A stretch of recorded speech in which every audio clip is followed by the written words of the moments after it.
¿Qué tal? ¿Cómo están, amigos y amigas de esta comunidad? Como siempre, un gusto, como siempre, un placer que nos acompañen. El tema Donald Trump, sin duda alguna, continúa generando muchísima, pero muchísima controversia, muchísima polémica, opiniones encontradas. Más allá de la figura como tal del empresario metido a político, lo que representa que un personaje como él gane una elección en los Estados Unidos, lo que representa no solamente para el territorio norteamericano, sino para la ultraderecha en general, que un personaje acompañado de otro como Vance, que no han tenido ningún tipo de filtro para hacer pues declaraciones en materia de racismo, en materia de migración, en materia de bombardeos, en materia de narcotráfico, en fin, de mentir a tal grado que el propio Vance reconoció que habían mentido en la campaña, pero que se justificaba por el contexto como tal. De ese calibre ha sido el comportamiento de estos dos personajes que en el papel pues estarán al frente de lo que es la nación todavía más poderosa del mundo. Pero insisto, ¿qué representa la victoria de Donald Trump como tal? Mi querido Federico Bonazo, te saludo con muchísimo gusto. ¿Cómo estás? Te saludo con gusto recíproco, querido amigo Jesús, igual que a Rick, maestro del periodismo, ambos maestros del periodismo que me hacen el honor cada sábado de permitir decir algunas cosas en este espacio que quiero y aprecio tanto de narrativas con nuestro público narrativo, que ya incluso he empezado yo a interactuar con algunos de ellos en redes sociales y mensajes personales, donde nos piden muy concretamente que revisemos ciertas cosas y donde yo siempre contesto, gracias a ustedes también por reflexionar y poner sus comentarios y compartir narrativas. Mi querido Ricardo Valderas, te saludo con gusto, Ricky. Querido Jesús, querido Bonazo, muchas gracias por estar todos los sábados con nosotros. Un abrazo a nuestra audiencia y aquí estamos listos para hablar de Donald Trump. Pues a ver, lo primero que comenzaría preguntándoles, ¿el trompismo llegó para quedarse? ¿Es una anomalía? ¿Es un movimiento como tal ya? No solamente en Estados Unidos, sino en el resto del planeta, Federico. Sí, definitivamente ha llegado para quedarse por lo menos un periodo suficientemente amplio de tiempo como para causar un daño enorme y por supuesto que es un fenómeno mundial y se llama neofascismo. No hay otra manera de denominarlo y lo distinguimos del fascismo que vivimos a mitad, bueno, sí, desde la década de los 30 y después, o un poquitito antes y después del siglo pasado. Eh, Como muy bien dice el politólogo Juan Carlos Monedero, el fascismo es el plan B del capitalismo en crisis. Y yo cuando me he puesto a ver las bases económicas de este fenómeno que tiene muchas repercusiones culturales y tiene mucho origen también en respuestas de índole ideológico, no solo económico o político, que espero que podamos tocar a lo largo de este episodio de narrativas, me pongo a ver que en el fondo lo que hay es una codicia desenfrenada. Por supuesto que nutrida por factores muy ideológicos. Hay un rechazo al feminismo creciente, hay un rechazo a la democracia, entendida la democracia no solo como el hecho de ir a depositar el voto cada determinado periodo de tiempo, sino como el engrandecimiento, la ampliación, perdón, de derechos. Los derechos no le gusta, nunca le ha gustado al poder, a las oligarquías, a los grupos económicos concentrados, a los lobos o tiburones, como queramos llamarlo, que realmente se desayunan el resto del mundo y concentran cada día más la riqueza. No les ha gustado a lo largo de la historia porque implica repartir. Y a los ricos, a muchos de ellos, hay ricos buenos, hay ricos buenas personas que además han adquirido su riqueza trabajando duramente o por una suerte natural, como Messi. Messi es un rico que es rico por su talento, pero no, en general Messi no ha explotado a nadie, aunque pertenece a un sistema que explota. Eso es interesante, nunca, y del que Messi parece un poco consciente. Pero a lo que voy es que hay ricos que están diciendo, cóbrennos más impuestos en el mundo. Pero estamos ante el dominio de una oligarquía que en contubernio con gobiernos que son agentes del gran capital, y el caso más emblemático es Elon Musk con Trump. Y Jeff Bezos y toda la banda de ricos del mundo que quieren comprarlo todo, como decía Roger Waters, el bajista de Pink Floyd, que le dijo a Zuckerberg, no, hermano, no te doy los derechos de Pink Floyd para que los promuevas en Facebook. No puedes comprarlo todo, ¿me entiendes? Hay un límite. Pues parece que ese límite no existe. Y uno de los límites que existe a los ricos que quieren comprarlo todo, es la democracia. Y llega un momento en que dicen, no, la democracia, los derechos, las concepciones solidarias de sociedad, el igualitarismo ante la ley, son todas trabas para que yo siga haciendo negocios. Y cuando te vas al fondo económico de lo que está sucediendo, pues esa es la codicia más pura y vil. Digo, no descarto todo el componente ideológico, patriarcal, de ultraderecha conservadora, reacia al cambio, temerosa del diferente, por eso el estigma contra el migrante o los morenos o la gente de Puerto Rico o la gente de Haití. Trump ha dicho que Haití o El Salvador son países de mierda. Todo ese racismo y ese supremacismo también juegan un papel fundamental del que yo también quiero hablar. Pero la base económica de esta es la codicia. ¿Qué quieren? ¿Qué quieren? ¿Comprar el planeta Tierra? O sea, ahí está lo que explicaría que, respondiendo a tu pregunta, querido Jesús, un, un-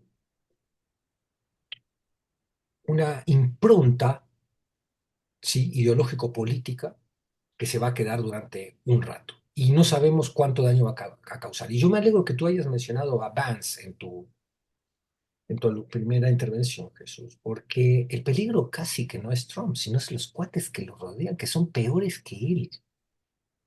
Este farsante, este estafador que vende cualquier cosa, incluso Biblias impresas en China, que ha hecho su fortuna estafando, la cantidad de gente a la que ha estafado para alcanzar su fortuna y luego ha estafado al electorado estadounidense que cree que es un representante de the people.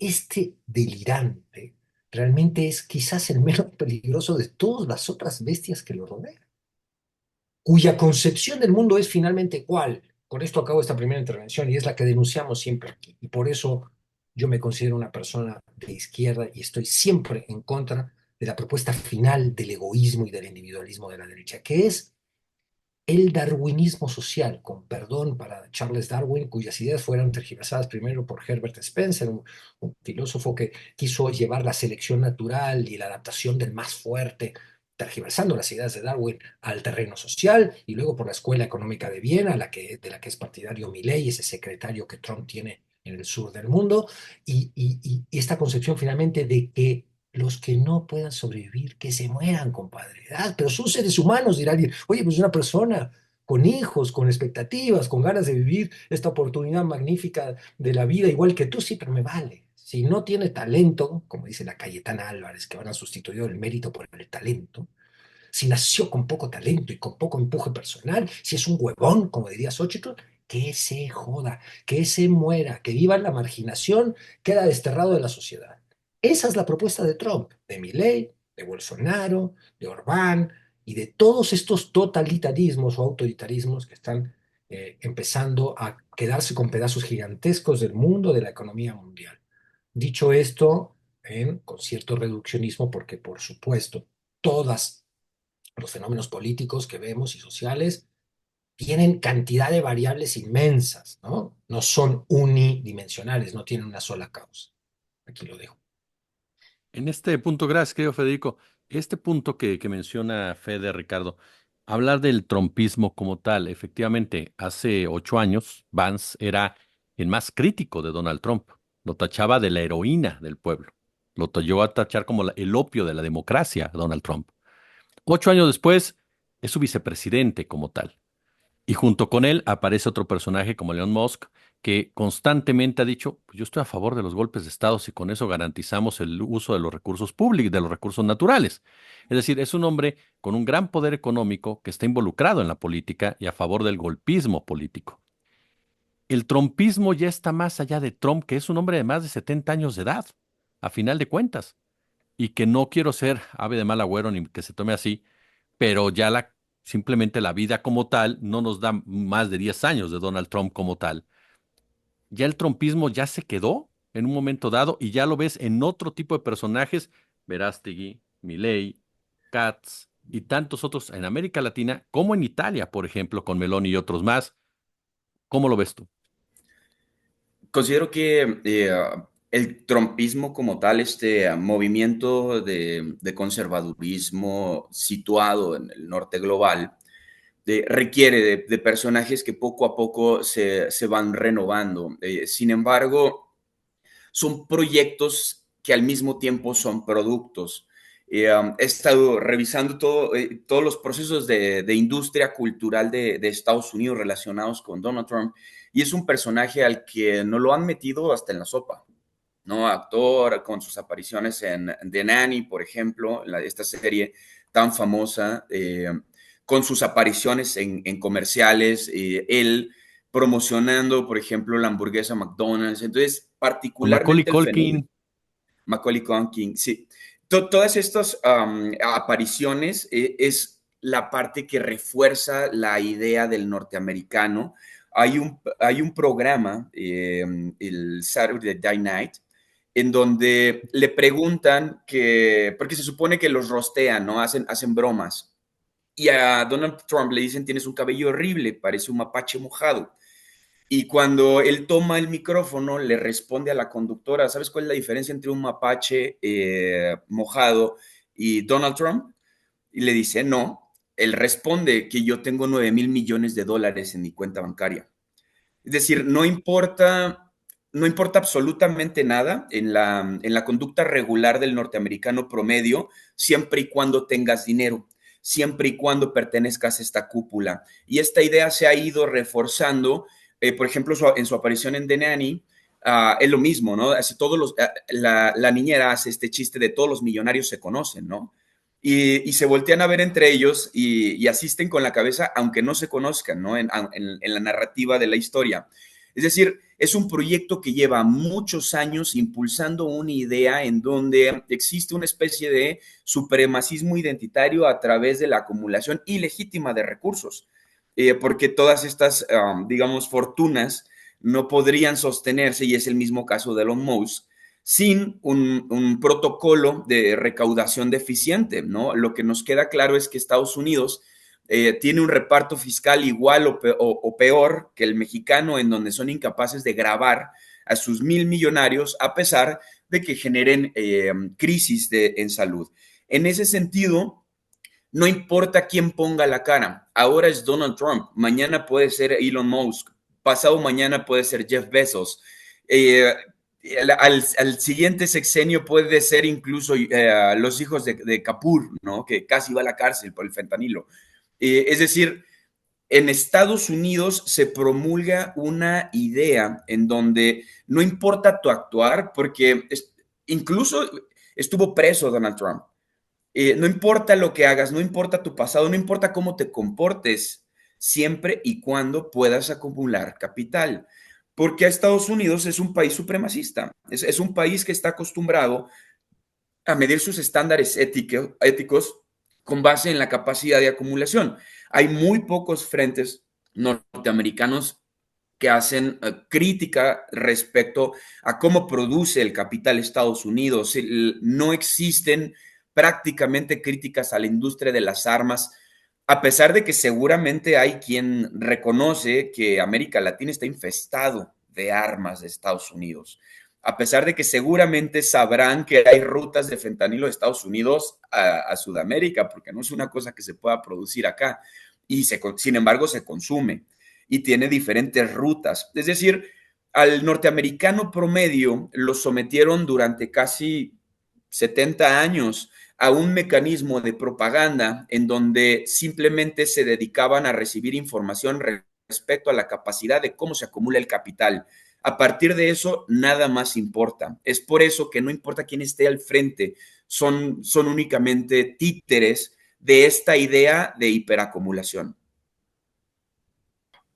El maestro Marcelo Colucci hace una referencia que dio Fede sobre la mentira y pone un ejemplo muy interesante.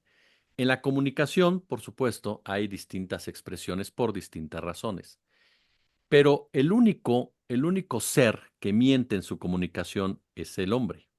Los animales pueden tener una comunicación por sobrevivencia como tal, engañar, moverse de cierta manera, mostrarse de cierta forma, pero es más instintivo. El ser humano utiliza la mentira para generar poder en muchas ocasiones y para lograr el control de algo. En estas elecciones, según datos, ¿no?, se dispararon una cantidad de mentiras de ambas partes, tanto de Kamala como de Donald Trump, nunca antes vista en una campaña norteamericana, lo cual ya es muchísimo, muchísimo decir. ¿Por qué la gente le gusta creer en una mentira? Y mentiras que son de verdad espeluznantes, como aquella que se volvió viral de que los haitianos se comían a los perros y a los gatos, por ejemplo. Pero hubo gente que quiso creer las mentiras de Trump y las mentiras de Vance. ¿Por qué? ¿Por qué, mi querido Federico? Y lo vemos también en otros capítulos políticos, aquí mismo, con la propia Xóchitl en su momento.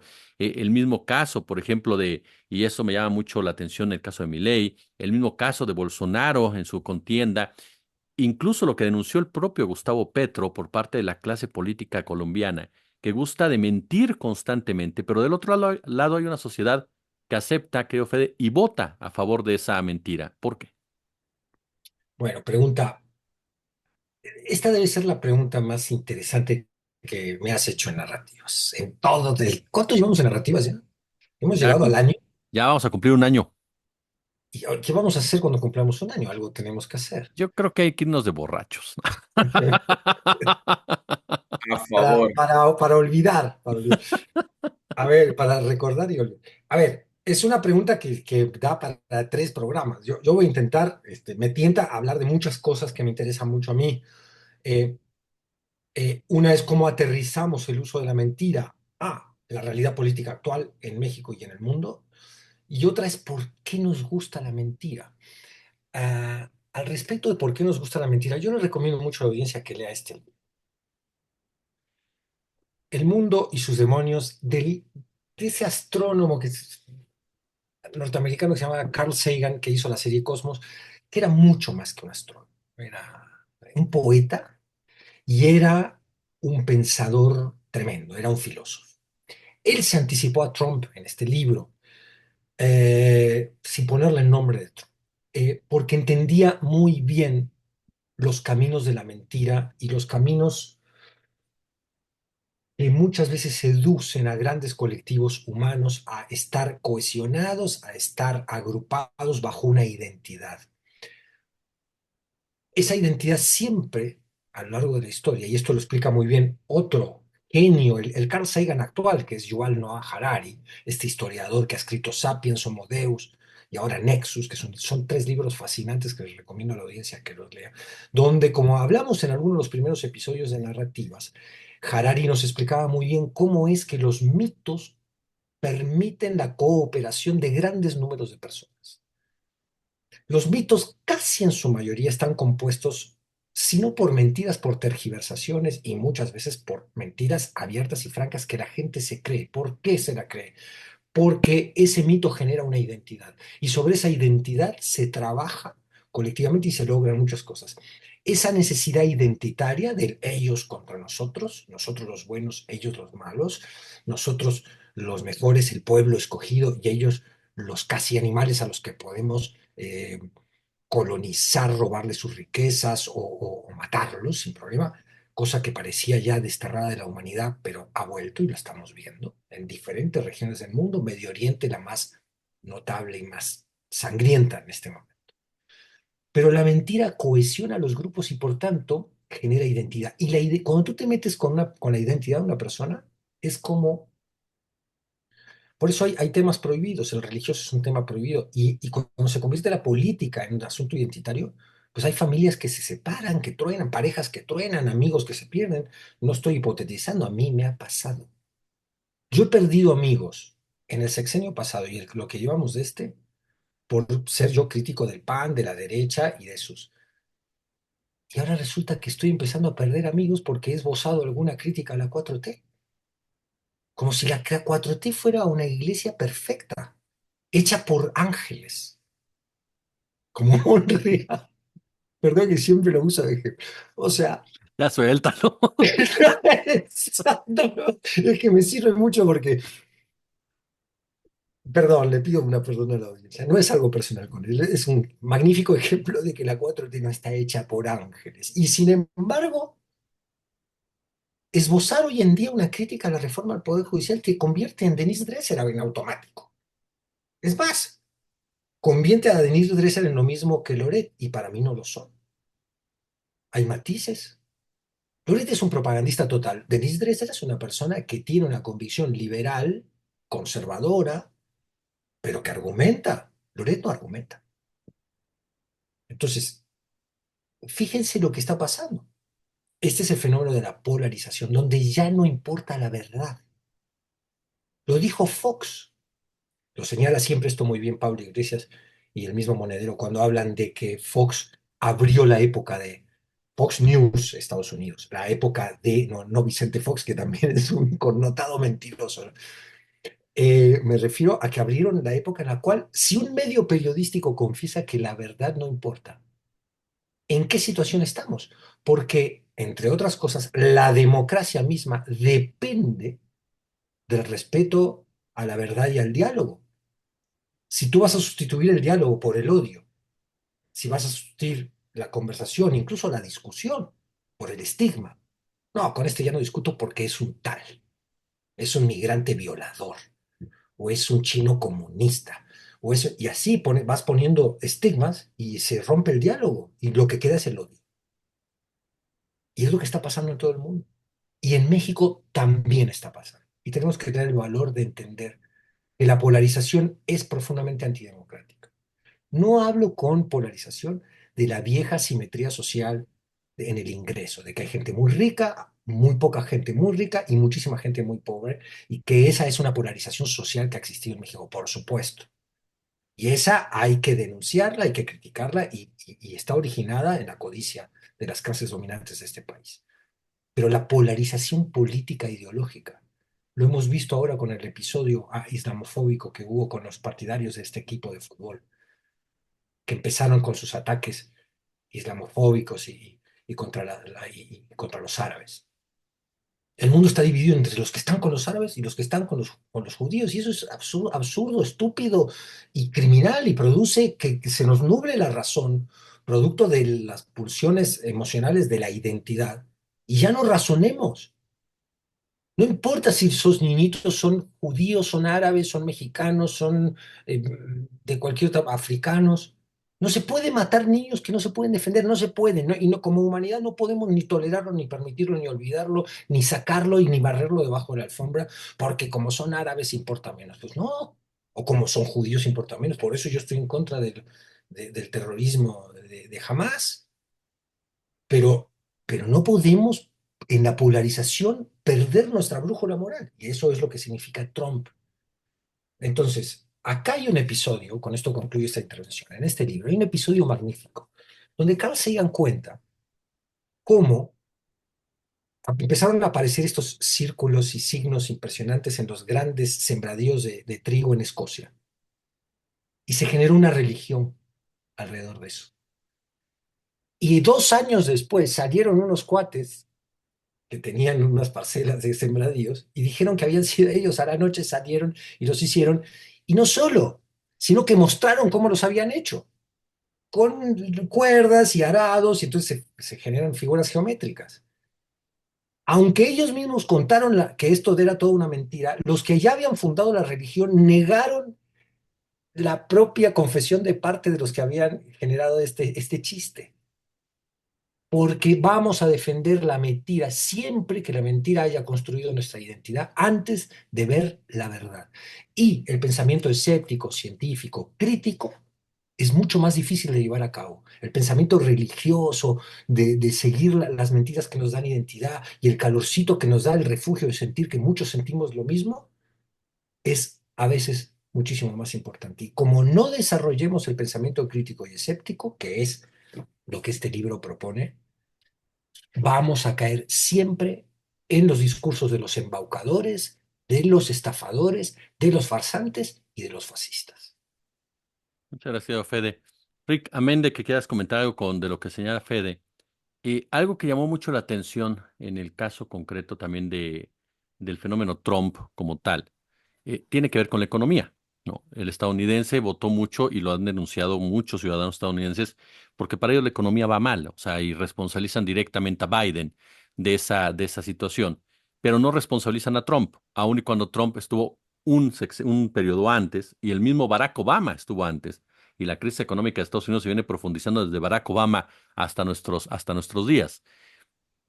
El control de masas, querido Ricardo, aun y cuando estamos con información, porque hay información que confirma esto, no es ni siquiera interpretación u opinión, sino hay información que te dice Barack Obama tanto, Trump tanto, Biden tanto. Pero el control de masas para poder utilizar un concepto de decir yo no fui y que la gente te lo crea. ¿Cómo entender ese control de masas en la actualidad? ¿O qué tan fácil se ha vuelto ese control de masas, como ya me decía al final Federico, para ir en contra incluso de hechos perfectamente comprobados? Ok, estoy apuntando parte de la pregunta, ¿eh? Primero me dicen que casi no hablo, que nada más Soy, suelto las preguntas así. no, Ahora que hablo más, tengo que apuntarlas. No, bueno. es que esto se puso interesantísimo porque mientras escuchaba a Federico se me vino a la mente esta discusión. He estado hablando con algunos colegas académicos del UNAM porque están haciendo lecturas de Kierkegaard y desarrollamos un esquemita muy sencillo para tratar de llegar a la interpretación sobre la verdad que dice Kierkegaard o que habla Kierkegaard, que dice que es subjetiva, es decir, no se puede demostrar con razones. Entonces había un pequeño algoritmo que tratamos de desarrollar que era un poco ser más pensar igual a existir. Y en este esquema, en donde se desarrollaba el pensamiento de Kierkegaard, tiene mucho sentido lo que dice Federico, en donde si la verdad está construida con base en quiénes somos y cómo pensamos, en el momento en el que esa verdad contradice nuestro ser y nuestro pensar, dejamos de existir y por ende atacamos. Es decir, lo sienten las personas como un ataque a su existencia.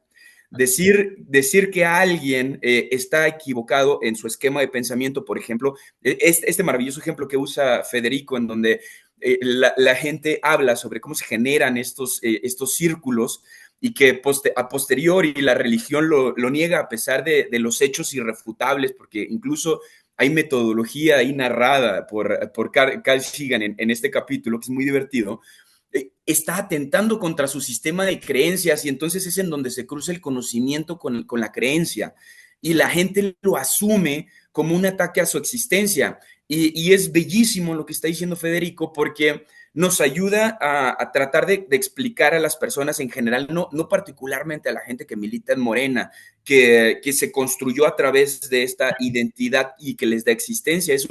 No estamos atentando contra tu existencia. No queremos que Morena desaparezca, no queremos que ustedes desaparezcan, queremos que el país no tenga tantos militares. Queremos que la CNDH sea dirigida por alguien más capaz. Queremos que ciertos personajes no tengan la facilidad de decir que son de izquierda cuando sus convenios o sus contratos y su ética personal es evidentemente capitalista. Partiendo de esta idea y ahora sí entrando a tu pregunta del control de masas, por eso tuve que apuntar, perdón, es que eran muchas ideas muy fantásticas al mismo tiempo. El control de masas es teoría de comunicación gobeliana. Es decir, no importa lo que digas, siempre y cuando lo repitas y lo repitas y lo repitas y lo repitas. Y a eso era a lo que yo quería llegar con mi primera intervención. Si te someten a un sistema mediático perpetuo en donde te dicen que la única ética prevalente es la de la acumulación de capital, es decir, no importa quién seas, mientras tengas dinero, eventualmente te terminas creyendo porque tienen un esquema complejo, no solo son los medios, es la política, es la religión, en tu misma casa te lo dicen, ¿no? Está muy bien que seas lo que sea mientras tengas dinero. Esto eventualmente se altera tu psique y crees que esto debe de ser la ética predominante cuando es bastante complejo y aquí podemos incluso llegar a las discusiones de Bauman sobre las sociedades líquidas, ¿no? En donde se hablaba que la modernidad era una época transitoria, un cambio de regulación, en donde la precariedad de los vínculos humanos eran ponderantes, es decir, de lo que hablamos nosotros, ¿no? Si criticamos el movimiento de la cuarta transformación, nuestras amistades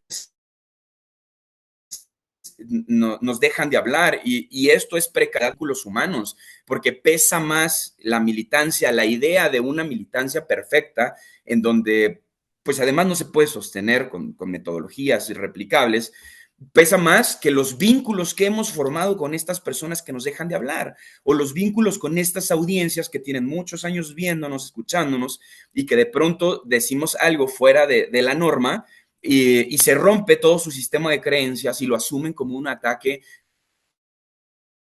a su existir. Y esto es verdaderamente problemático porque a mí me hace creer que estamos en un espacio que, como efectivamente lo describió Bauman, donde no hay procesos de reflexión, la desaparición de toda estructura del pensamiento y donde prevalecen los dogmas. Es decir, efectivamente, el control de masas es indispensable, pero no es el único espacio. También los espacios colectivos se están desmoronando y cada vez hay menos. Lo vemos con los movimientos urbanos, con los movimientos populares, los movimientos campesinos. Cada vez están más desacreditados y desacreditados en muchos sentidos. Los desacredita la izquierda política y los desacredita la derecha política. Y así es como se desmembran los grupos, los colectivos que están pensando en un bien común, en un territorio particular. Esto es problemático porque es segregación social y esto va a ponderar.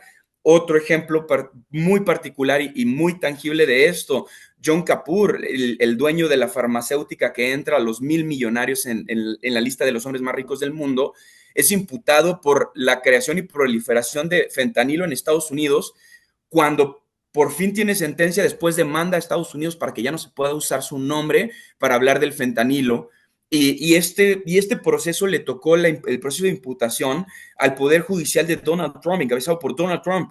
Y ahora jamás se habla. Y cuando se habla del fentanilo, Donald Trump dice que tiene que reforzar fronteras, dice que México tiene que pagar por eso, que solo las personas con documentos pueden entrar, aunque usa un lenguaje absurdo y criminalizante de las personas en situación de movilidad humana, es decir, desvía todas las atenciones posibles a un enemigo ficticio para construir esta idea de un enemigo que sí se puede abatir y regresar a este espacio de omisión de la ética del Estado respecto a cómo vivían antes. Ok, make America Great Again. ¿A qué costo? ¿Cuál era el costo de sostener esos espacios de privilegio para el norte global? ¿Por qué Estados Unidos podía tener ese privilegio cuando no tiene petróleo? Vendiendo armas, matando gente en el mundo. Esta reflexión no se ha tenido en los espacios políticos norteamericanos. La constitucionalizaron. El derecho a portar armas está en la Constitución norteamericana. Cualquier civil puede comprarlo en una Walmart. Y esto es verdaderamente problemático porque si les preocupa los cárteles mexicanos y no les preocupan las armas, hay una disrupción del discurso y están generando o materializando una idea que no es replicable, que no es verificable, que no puede atender ninguna problemática, porque ellos construyen el problema, lo difuminan por el mundo y después te venden como solución algo que no tiene que ver con ese problema. ¿Dónde están las redes de abastecimiento de estupefacientes, opiáceos sintéticos que tanto les preocupan a los estadounidenses?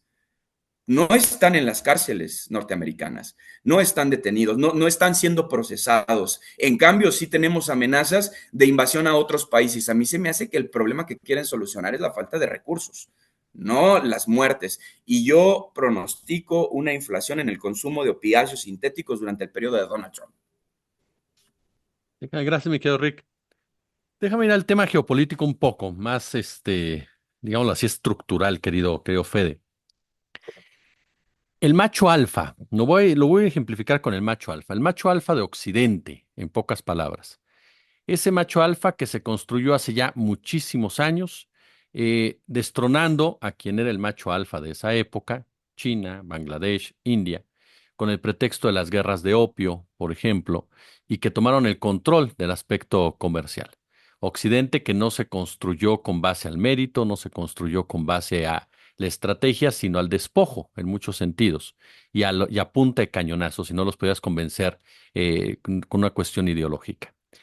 Hoy estamos en una época en donde llega un personaje al frente de la Casa Blanca que representa para muchos esa figura del sheriff, esa figura del macho alfa, esa figura del proteccionista.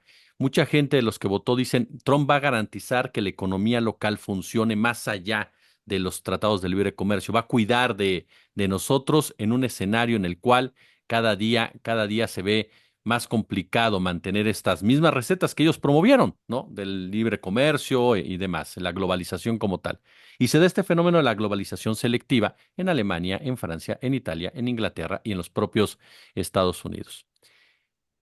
¿Qué tanto estamos viendo ya a un macho alfa viejo que comienza a resentir la presencia de un macho alfa joven al que ha querido encerrar en el llamado anillo de fuego, pero que es un dragón y que ya despertó?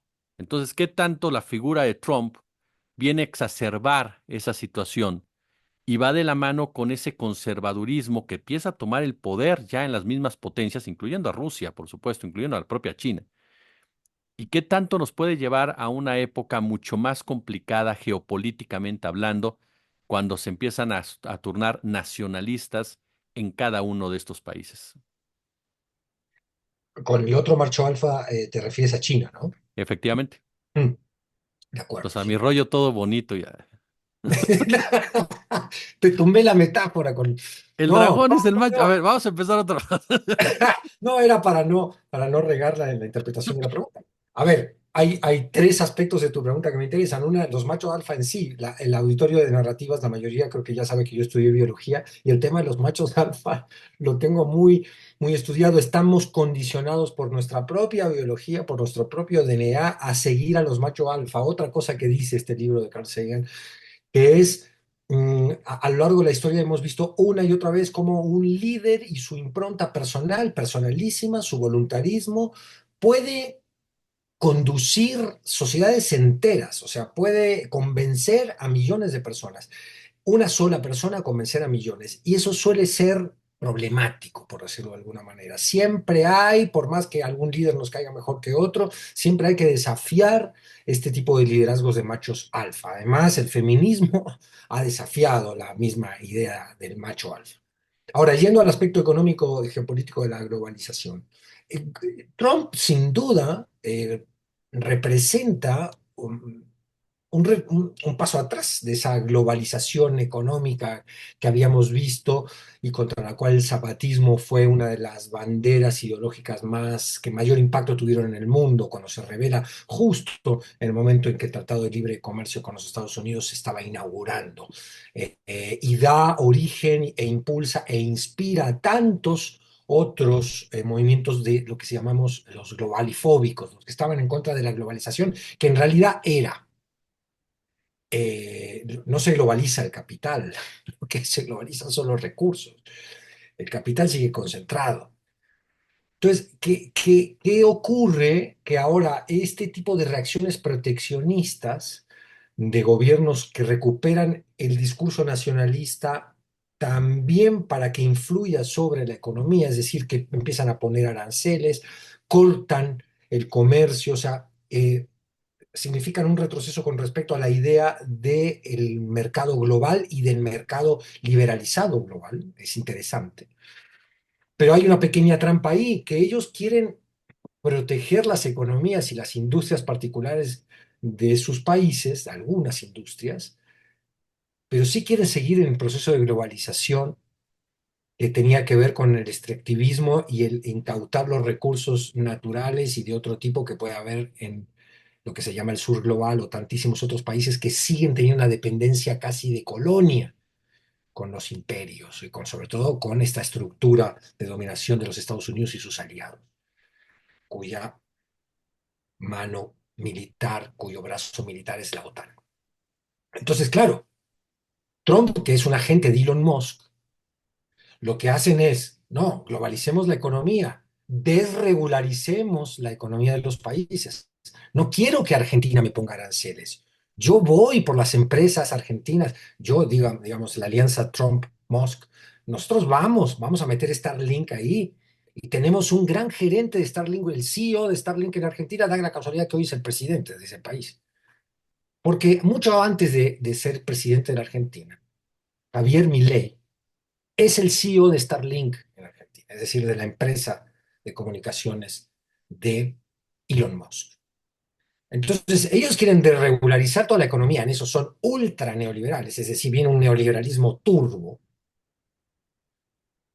pero quieren ser proteccionistas con sus empresas monopólicas. Los monopolios y los oligopolios generados en Estados Unidos, eso sí que ahí sí vienen los aranceles, ahí viene el proteccionismo, a mí protégeme, cuídame del libre mercado. Por eso un tipo como Trump, o como Milei mismo, o como Bolsonaro, causan un profundo daño en las pequeñas y medianas empresas. Trabajan para los grandes capitales, no trabajan para el capitalismo de libre empresa y para el libre mercado. Trabajan para la concentración de la riqueza en cinco o seis firmas. Trump es un ejemplo de eso, digamos, aunque es chiquitito, al lado de Besos es chiquitito, pero trabaja para ellos. No sé si me estoy explicando. Digo, la economía es bastante difícil de explicar, yo nunca la alcanzo a comprender, condición que comparto con varios economistas que fracasan permanentemente en sus predicciones económicas. Porque uno se quiere hacer el humilde y decir, no, carajo, ¿cómo funciona la economía? Yo no la entiendo. A ver, vamos a ver si la entiende tal o tal.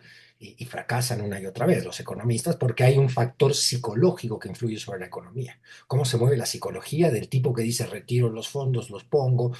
¿Cómo se mueve eso que eufemísticamente llamamos los mercados? Detrás de los mercados siempre hay un güey con un puro en una alberca. Esos son los mercados. O sea, y BlackRock y Larry Finch y todos esos son muchachos a los que les preocupa poco el interés general y público. Entonces, no sé si alcancé más o menos a al menos esbozar una respuesta a tu pregunta, que tenía muchas complejidades, querido Jesús.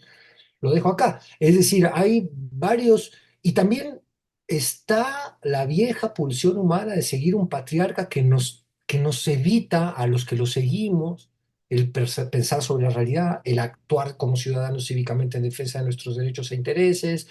No, lo dejamos en manos porque son nuestros líderes. Y eso es algo que es muy del bicho humano, del primate humano, que suele seguir machos alfa, que sigue siguiendo machos alfa sin comprender el daño que la impronta personal y el interés de grupo que defienden estos machos alfa puede causarle a las sociedades. Dicen por ahí en periodismo que si haces una pregunta compleja fue una mala pregunta. Muchas gracias, Fede. Este. ¿Qué sentido andas? ¿Mandé? ¿Ya dijiste ¿Qué tú, sentido Valderas? andas muy sentido? No, no, no, para nada. Estoy más bien dicho platicando aquí con ustedes, muy amable. No, oye, el tema precisamente, Ricky, ahorita lo planteábamos. A ti te quiero hacer la siguiente pregunta también, porque parte de un tema fundamental. Ya hablabas de estas amenazas de Trump de bombardear los cárteles de la droga y demás. No es algo nuevo, hay que recordarlo. Desde su primer periodo habló de acciones de esta naturaleza, la famosa frase de los bad hombres, por ejemplo, ¿no? Pero ¿qué tanto también ese tipo de acciones revisten una gran hipocresía por la responsabilidad que tiene Estados Unidos y qué tanto entraríamos ya o confirmaríamos ya una época en donde el derecho internacional vale para dos cosas, en donde si yo soy más poderoso y quiero entrar a tu territorio, voy a entrar a tu territorio a hacer lo que me venga en gana y conforme a mis propios intereses? ¿Qué tanto estamos cayendo ya en un escenario en donde la desesperación o en un momento dado esa influencia por parte de estos poderes va en contra de las propias reglas que ellos estuvieron jugando, con un ejemplo tan palpable como este de los famosos bombardeos que ha prometido Trump y el propio Vance? Derecho internacional ha pasado a segundo plano, no es de ahora. Así de manera rápida, por ejemplo, Estados Unidos no ha ratificado la Convención sobre el Derecho de los Niños y Niñas, el Tratado de la Corte Penal Internacional, tampoco el Pacto de Interacción sobre los Derechos Económicos, Sociales y Culturales, tampoco el Protocolo de Kioto de Cambio Climático.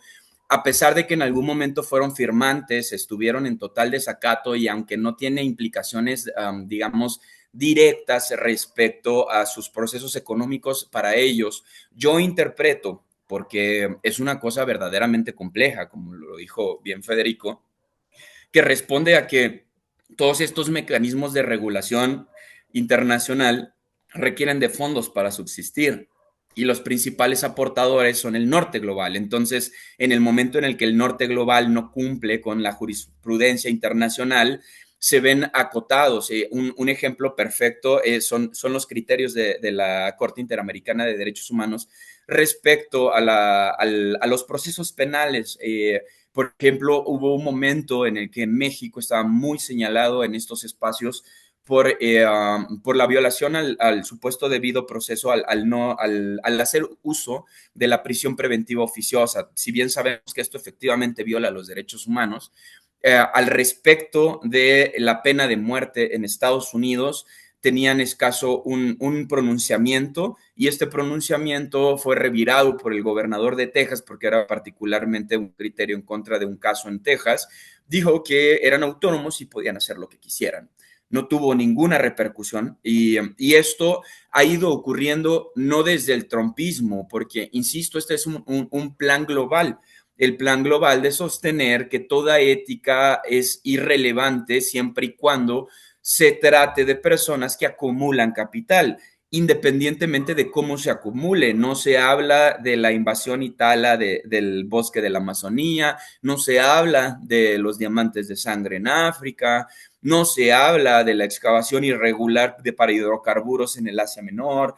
Es decir, los países poderosos pocas o casi en ninguna ocasión tienen procesos de reflexión respecto a cómo se conserva este status quo y las implicaciones que tiene para el sur global su status quo y la defensa de este status quo.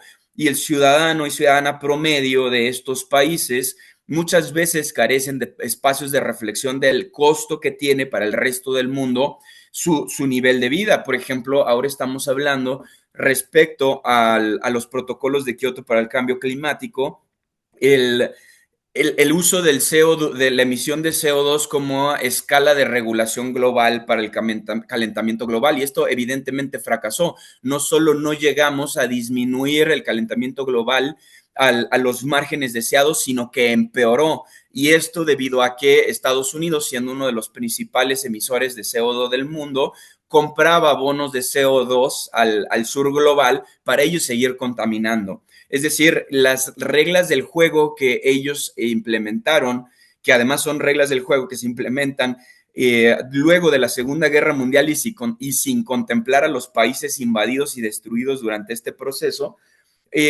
ahora simplemente no tienen sostén porque ellos mismos, quienes lo implementaron, no lo pueden cumplir. Entonces estamos ante una crisis de legitimidad y la generación de nuevas problemáticas para presentar soluciones que realmente no van a llegar a nada.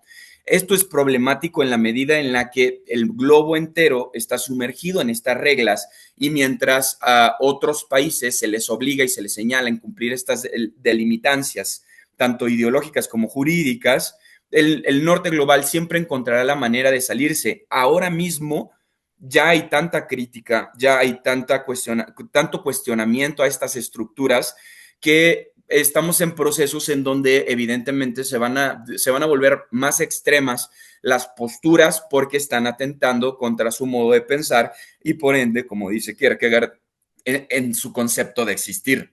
Y es por eso que aparecen estos grupos ultraconservadores, la ultraderecha, y este prefijo ultra, que no es otra cosa más que el reaccionarismo a personas que perdieron totalmente la legitimidad. Finalmente, quiero hacerles una pregunta a ambos en este sentido. Tal y como muchos previnieron y que las encuestas se ocultaban, porque las encuestas se manejaron de una manera muy particular. Bueno, Donald Trump es el nuevo presidente de Estados Unidos. La respuesta inmediata por parte de los demócratas, por parte de algunos analistas en los Estados Unidos, ha sido: el pueblo no sabe votar.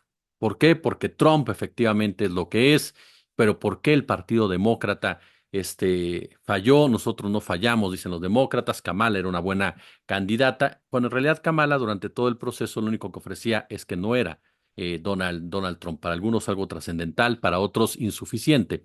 Sobre todo si pensamos que Trump ganó con holgura, esa es la realidad de las cosas. Es decir, fue una paliza la que le puso Donald Trump a Kamala Harris, superando incluso Trump más de 300 votos electorales.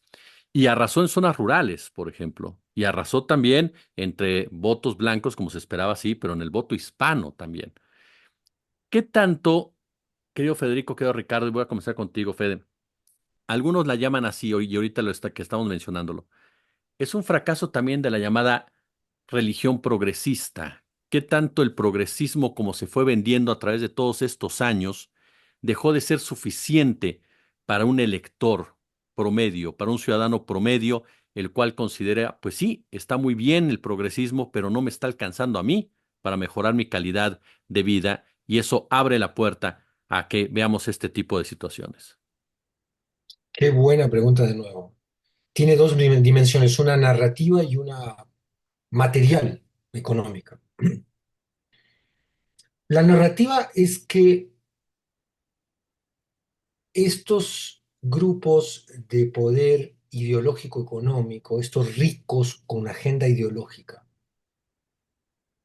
en muchos países del mundo, México sería una excepción, han logrado a través de los grandes medios corporativos de comunicación y teniendo a la iglesia de su lado, que es un agente ideológico Sí. fundamental, y una tradición de dominación mediática sobre las ideas progresistas o las agendas progresistas, han logrado incluso instalar en la cabeza de muchísima gente que la izquierda ha caído en corrupción, que a veces la izquierda ha caído en corrupción y además les das pasto para que... Monreal, sí. Estoy hablando del caso concreto de España, donde cierta gestión progresista que tuvo efectos concretos en el bienestar de la población no alcanzaron a frenar el fenómeno narrativo de Vox. Esto es algo que con gran inteligencia y profundidad denuncian los que pertenecen a ese espacio político de Podemos. Podemos fue derrotado narrativamente y no porque hubieran fallado en la administración o la gestión pública allí donde tuvieron. Entonces, hay una dimensión narrativa donde estos cuates han ganado la guerra cultural en muchos lugares. En la Argentina, sin duda, la gente creyó que votaba a Milei porque iba a sacar a la casta de políticos corruptos, cuando Milei en realidad está rodeado de políticos corruptos y lo que ha hecho es ser un agente del establishment económico de estas 5 o 10 corporaciones afectando también muchísimo a las pequeñas y medianas empresas. Entonces, la gente está empezando a despertar en Argentina. Ya Milei no tiene la aprobación que tenía al casi año atrás, donde ganó las elecciones. Con Trump va a despertar en algún momento, así como despertó la Alemania del fascismo y como despertó la Italia de Mussolini. Ahora despertó y se volvió a adormecer con Meloni. Entonces, son procesos cíclicos. Lamentablemente estamos entrando en un proceso de oscuridad que está acompañada por la anulación del pensamiento crítico. En el momento que las sociedades abandonan el pensamiento crítico y se aferran a sus identidades y convierten los movimientos políticos en iglesias, ahí estamos en problemas. Dicho esto, esta es la dimensión narrativa concreta. Y la económica y material es que no han cumplido. Los demócratas han ayudado a un fenómeno político en los Estados Unidos, donde el poder económico concentrado ha blindado a la democracia de la verdadera alternancia de alternativas políticas. Cuando los demócratas cancelan a un tipo como Bernie Sanders, cancelan a una candidata como Alexandria Ocasio-Cortez, que se han llamado a sí mismos socialistas democráticos, pero que vean la importancia narrativa, a un pequeño paréntesis y vuelvo al terreno de la discusión ideológica narrativa, donde decirse socialista en Estados Unidos es casi un pecado mortal, pero que lo han dicho para poder diferenciarse. Al poner estas categorías en la deliberación pública, lo que han hecho Ocasio-Cortez, Bernie Sanders y otros, Noam Chomsky desde la academia, es diferenciarse de un establishment donde todos juegan, se llaman demócratas o republicanos, terminan jugando como Hillary Clinton jugó, como Obama jugó, terminan jugando para el mismo interés económico y la gente eso lo identificó. Entonces no se le puede echar la culpa al votante de Trump. Los demócratas, como dice Bernie Sanders, le han dado la espalda a la clase trabajadora hace décadas en los Estados Unidos. Y la clase trabajadora, como dice Bernie Sanders en la segunda parte de su frase, le ha dado la espalda a los demócratas. En el momento que los demócratas dejen de apostar por verdaderas opciones ideológico-políticas de confrontación al avance de la derecha que defiende el establishment económico, y el statu quo gringo, que también ha descrito Rick en una de sus intervenciones pasadas, pues va a seguir ocurriendo esto, donde va a haber acaso un intercambio entre gente más despeinada y llamada a sí misma outsiders y demócratas, pero que no van a alterar el statu quo, donde ha sido perjudicada una y otra vez y a lo largo del tiempo la clase trabajadora estadounidense y las clases marginales de allá, y no, ni hablar de las minorías raciales sometidas al supremacismo de estas bestias. Claro que han atacado el Obamacare y han atacado estos amagos de que los demócratas en el poder por ya no instalar un estado de bienestar, que no se perdiera alguna responsabilidad del Estado con respecto a la salud y la educación de las personas en los Estados Unidos.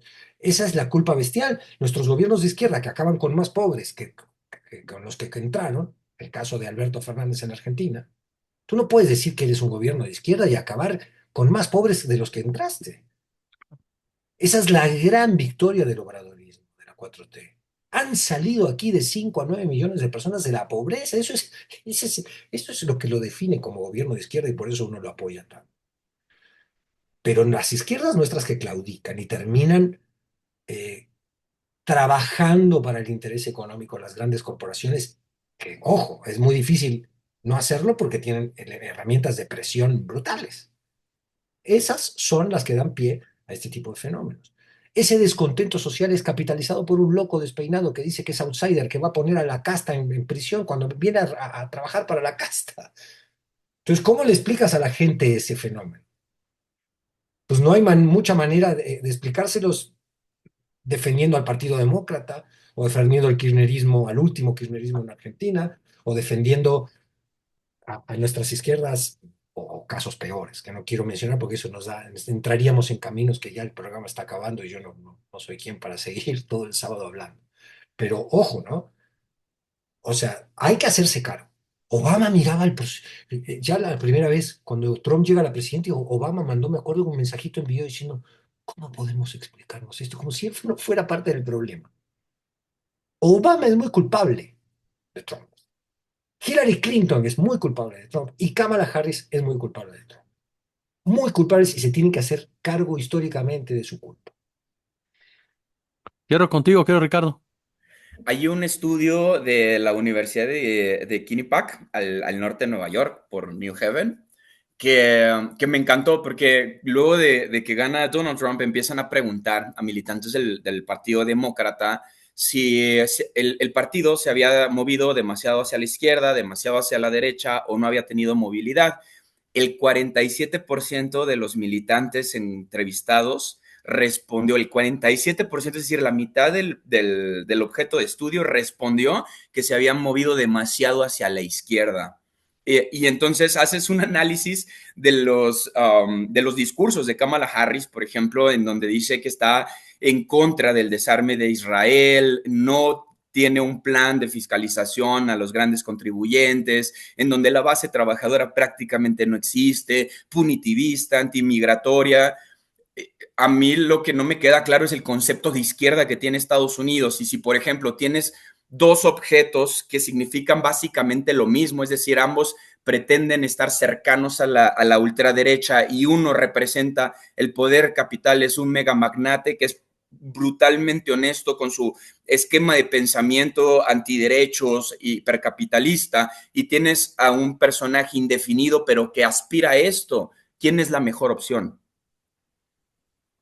Pensando en términos prácticos, evidentemente iba a ganar Donald Trump si el Partido Demócrata continúa sin identidad política, sin definirse si son de izquierda o derecha y deja de navegar en esta parafernalia en donde sí hablamos de lo social, pero no nos metemos con los magnates. Seguirán perdiendo contra los republicanos porque no solo no están presentando un plan de acción político, sino tampoco tienen una identidad política, es decir, son nada. El propio partido ha desplazado figuras como Bernie Sanders, que históricamente habían querido impulsar un grupo de pensamiento de izquierda dentro del partido. Y esto, digamos, es una izquierda light, ¿no? Bernie Sanders tampoco es el Che Guevara. Entonces, si tenemos estos esquemas de pensamiento tan débil, tan fragmentado, tan poco identitario, tan poco reflexionado, para mí es evidente que el Partido Republicano y sus bases más conservadoras, porque el estudio también hace el mismo ejercicio con los republicanos y el 37% de los republicanos reconocen que su partido se movió demasiado a la ultraderecha. Es decir, los republicanos tienen clara la ruta de su partido y los demócratas ni siquiera saben quiénes son. Esto es verdaderamente alarmante y es para mí una de las grandes razones por la cual se volvió un partido fracasado. Y ahorita me recordaste mucho lo que la entrevista de Kamala Harris con un medio norteamericano, obviamente, en donde le preguntan qué va a hacer a diferencia de Biden para sacar la economía adelante y no dice absolutamente nada. Lo que ella dice es, bueno, él es Biden, yo soy Kamala y lo que te puedo garantizar es que no voy a hacer lo que va a hacer Donald Trump. Pero nunca propone nada, nunca dice voy a hacer esto, voy a cambiar esto, y olvidándose que ella fue parte del gobierno de Joe Biden, era su vicepresidenta a final de cuentas, es decir, arrastras todo eso. Y ahorita lo que mencionaban de Trump y de Kamala, pues me recordó mucho, quedó Fede, quedó Ricardo, a lo que fue precisamente Argentina. Si tú piensas a Milei y a Massa, dos candidatos de derecha en realidad, te inclinas por el que está más definido, digámosle así, y te ofrece una solución falsa, pero una solución firme a aquel que no te sabe dar una solución ni siquiera a un problema tan serio. Pues yo les agradezco como siempre cada semana, de verdad, que estén aquí con nosotros, que engalanen esta comunidad. Mi querido Federico Bonazo, muchísimas gracias. Gracias a ti, amigo querido, igual a Rick, igual a la audiencia de narrativas. Buen sábado para todos. Mi querido Ricardo Valderas, como siempre, un gusto, hermano. Como siempre, un placer. Un abrazo para los dos Ah, y nos vemos la próxima semana. Oiga, y antes de despedirnos, quiero que me permita un aviso parroquial, felicitar públicamente a este gran periodista que es Ricardo Valderas, quien recibió junto con otros grandes periodistas el premio, por supuesto, alemán de periodismo y el Walter Reuter, esto por el trabajo Veracruz de los silencios, mi querido Ricardo, de verdad, un trabajo conjunto que hiciste con varios reporteros, Paula Mónaco entre ellos, pero de verdad, muchas, muchas felicidades, como te lo dije en el chat que tenemos los tres donde chismeamos. Un verdadero orgullo ser tu amigo, aprender de ti y el periodismo que tú otorgas todos los días, querido. No, muchas gracias a ustedes. Me apena que seas tan generoso conmigo y espero estar a la altura de las circunstancias. Un abrazo, querido Jesús, querido Fede. abrazo, felicitaciones, Rick. Gran premio. Y gracias Gracias, a usted gracias. por acompañarnos. Ahora sí, como siempre, un gusto, como siempre, un placer.